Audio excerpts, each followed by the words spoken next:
Ce que vous avez entendu, ce qui se passe à l'est du Congo, ça peut paraître loin, mais savez-vous que l'Europe y joue un rôle direct et mortifère? Alors commençons par le début. À l'est du Congo, au Kivu, la frontière avec le Rwanda, la guerre a causé environ 6 millions de morts. Certains estiment d'ailleurs que la moitié de ces morts seraient des enfants, imaginez-vous. Alors aujourd'hui, on parle surtout du groupe dit rebelle du M23 qui déstabilise la région. Et en fait, avec l'aide du Rwanda, ce groupe occupe aujourd'hui une partie du territoire congolais. Et le rôle du régime rwandais est fondamental. Les Nations Unies ont constaté que le Rwanda ne livre pas seulement des armes ou de l'argent, mais a même des soldats sur place. Le secrétaire général des Nations Unies, Antonio Guterres, a d'ailleurs appelé le régime rwandais de Kagame à cesser de soutenir le M23 et à se retirer du territoire de la République démocratique du Congo. Parce qu'il s'agit vraiment en fait d'une violation de la souveraineté du Congo et du droit international. Et que va chercher le régime rwandais en République démocratique du Congo? En fait, cette région est hyper riche en minerais, ressources naturelles, notamment le cobalt et le coltan. Ce sont des minerais essentiels pour les multinationales européennes qui servent entre autres pour les smartphones, les batteries, mais qui sont aussi utilisés dans l'industrie de la défense, dans la transition verte, l'aéronautique. Et donc, le Kivu contient 60% des réserves mondiales de coltan à lui tout seul. Imaginez-vous l'importance stratégique de cette région. En d'autres mots, la guerre, les massacres, la déstabilisation à l'est du Congo arrangent bien ceux qui veulent voler les richesses naturelles, les matières premières du Congo. Et sans surprise, un groupe d'experts des Nations Unies a constaté qu'en 2023, le Rwanda a enregistré une hausse sans précédent de ses exportations de coltan, une augmentation de 50% par rapport à l'année précédente. Et chaque mois, par exemple, le M23 fait passer en contrebande 150 tonnes de coltan de la localité congolaise de Rubaya, occupée par eux, vers le Rwanda. C'est un pillage sans équivalent. C'est vraiment incroyable. Et certains qui regardent la carte me demandent, mais Marc, comment est-ce possible qu'un pays relativement petit comme le Rwanda est capable de déstabiliser de manière si durable le Congo, qui est beaucoup plus grand? Le Congo, c'est presque 2/3 de l'Europe, c'est 4 fois la France, 80 fois le territoire de la Belgique. Mais c'est qu'évidemment, ce n'est pas que le Rwanda. Ce n'est pas qu'une question entre Congo et Rwanda. C'est que le Rwanda reçoit le soutien de l'Occident, des États-Unis, mais aussi de l'Europe. Chaque année, l'Union européenne offre par exemple des dizaines de millions d'aides à l'armée rwandaise. La Pologne a même promis toutes les armes, toutes les technologies militaires dont le régime aurait besoin. Et dans le cadre du programme Global Gateway, l'Europe a promis des investissements de 900 millions au Rwanda. Et cerise sur le gâteau, en février 2024, l'Union européenne a signé un protocole d'accord privilégié sur les matières premières avec le Rwanda. Et cela tandis que nous savons que le Rwanda va voler des matières premières au Congo. La Commission européenne, en fait, a été signé cet accord et a encouragé le Rwanda à piller, à intensifier le pillage des richesses congolaises. Regardez bien la chronologie. En fait, en février 2024, la Commission européenne va signer cet accord sur les matières premières avec le Rwanda. Et à peine 2 mois plus tard, en avril 2024, le M23 occupe la localité de Rubaya, qui représente 15% de la production mondiale de coltan, minerai stratégique. Chaque mois, aujourd'hui, 150 tonnes de coltan passent de là-bas vers le Rwanda, dans les mains, sans doute, de multinationales. Le vol et le pillage, c'est ça l'impérialisme concrètement aujourd'hui. Et d'ailleurs, il y en a qui rêvent d'occuper durablement l'est du Congo en coupant le Congo en petits bouts. C'est ce qu'on appelle communément la balkanisation, pour mieux voler les richesses et les ressources du Congo au profit des multinationales occidentales. Dans le Financial Times, l'expert Jason Stearns est clair. Cette guerre pourrait se terminer relativement rapidement. Il rappelle qu'en 2012, en fait, le M23 avait été battu. Et ce n'était pas seulement à cause de l'action de l'armée congolaise et de ses alliés du Sud, qui avaient battu militairement le M23. C'est aussi parce que les soutiens internationaux du régime rwandais avaient suspendu son financement. Et que donc, eux, ils avaient dit, voilà, à cause du rôle que vous jouez au Congo, on va plus vous financer. Barack Obama avait appelé Kagame pour lui dire d'arrêter le M23.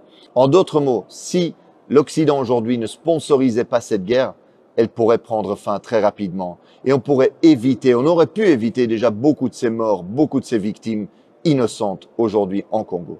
L'impérialisme aujourd'hui, le vrai visage de la politique étrangère et commerciale européenne en Afrique, c'est ça. Et quand la Russie envahit l'Ukraine, l'Union européenne parle du droit international, à juste titre. Mais quand son allié rwandais viole la souveraineté congolaise, commet des massacres, elle soutient. Comme quand Israël occupe la Palestine, le Liban, la Syrie, l'Union européenne se range du côté de l'agresseur. Alors aujourd'hui, faisons pression sur les dirigeants européens parce que ce n'est pas acceptable que l'Europe joue ce rôle-là. Alors il est possible aujourd'hui de faire pression, c'est nécessaire pour que l'Europe arrête sa complicité avec les crimes sur place. Alors envoyons un message à Ursula von der Leyen, présidente de la Commission européenne, ou à la ministre des Affaires étrangères de l'Union européenne, Kaja Kallas. Envoyez-leur un message par les réseaux sociaux, envoyez-leur cette vidéo-ci. Et en plus, mobilisez-vous dans la rue parce qu'il faut mettre la pression sur nos gouvernements aujourd'hui. Depuis plusieurs décennies, l'Est de la République démocratique du Congo RDC, notamment la région du Kivu, est le théâtre d'une guerre sanglante ayant causé environ 6 millions de morts, dont une grande partie d'enfants.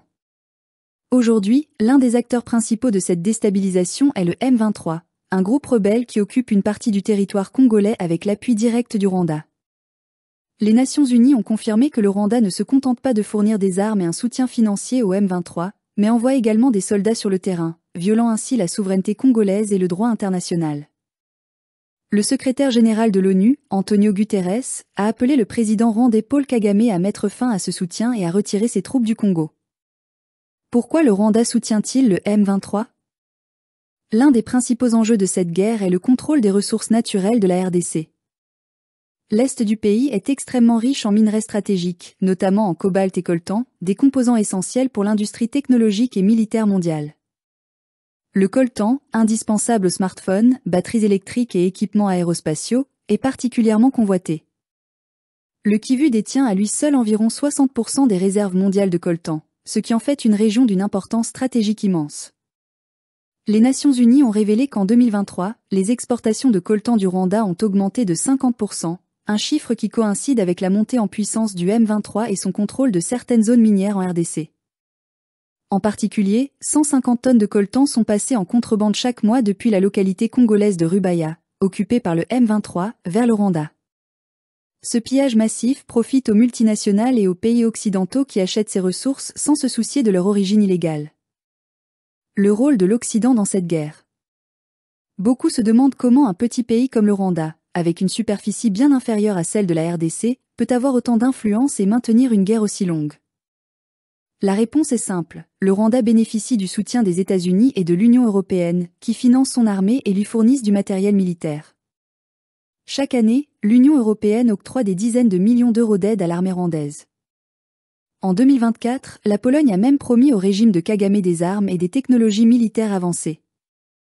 Par ailleurs, dans le cadre du programme Global Gateway, l'Union européenne a promis un investissement de 900 millions d'euros au Rwanda. Pire encore, en février 2024, l'Union européenne a signé un accord sur les matières premières avec le Rwanda, alors même qu'elle sait que ces ressources proviennent du pillage de la RDC. 2 mois plus tard, en avril 2024, le M23 a pris le contrôle de Rubaya, une zone qui produit 15% du coltan mondial. Ce lien direct entre les accords économiques et l'avancée militaire du M23 soulève des questions graves sur la complicité de l'Europe dans ce conflit. Vers une balkanisation du Congo ? Derrière cette guerre, il y a aussi une stratégie visant à affaiblir la RDC en divisant son territoire, une tactique appelée balkanisation. L'idée est de morceler le Congo en plusieurs petits États pour faciliter l'exploitation et le contrôle de ses ressources par des puissances étrangères et leurs alliés locaux. Cependant, il est prouvé que si l'Occident arrêtait de soutenir le Rwanda, la guerre pourrait rapidement prendre fin. En 2012, le M23 avait été défait non seulement grâce aux efforts de l'armée congolaise et de ses alliés, mais aussi parce que les États-Unis, sous la présidence de Barack Obama, avaient suspendu leur soutien au Rwanda. Cette pression diplomatique avait obligé Kagame à cesser son appui au M23, prouvant que les puissances occidentales ont un rôle déterminant dans la perpétuation du conflit. Que faire face à cette injustice ? Une mobilisation internationale est nécessaire contre cette guerre et la complicité des grandes puissances. Il est important d'interpeller les dirigeants européens, notamment Ursula von der Leyen, présidente de la Commission européenne, et Kaja Kallas, ministre des Affaires étrangères de l'UE, en leur envoyant des messages via les réseaux sociaux et en partageant des informations sur cette situation. L'organisation de manifestations est également essentielle, car sans pression populaire, les dirigeants européens continueront à financer le Rwanda et à fermer les yeux sur le pillage des ressources congolaises. Ce conflit ne concerne pas uniquement l'Afrique, il est directement lié aux intérêts économiques des multinationales occidentales. Il est donc crucial d'exposer ces pratiques et d'exiger des sanctions contre les responsables du pillage du Congo.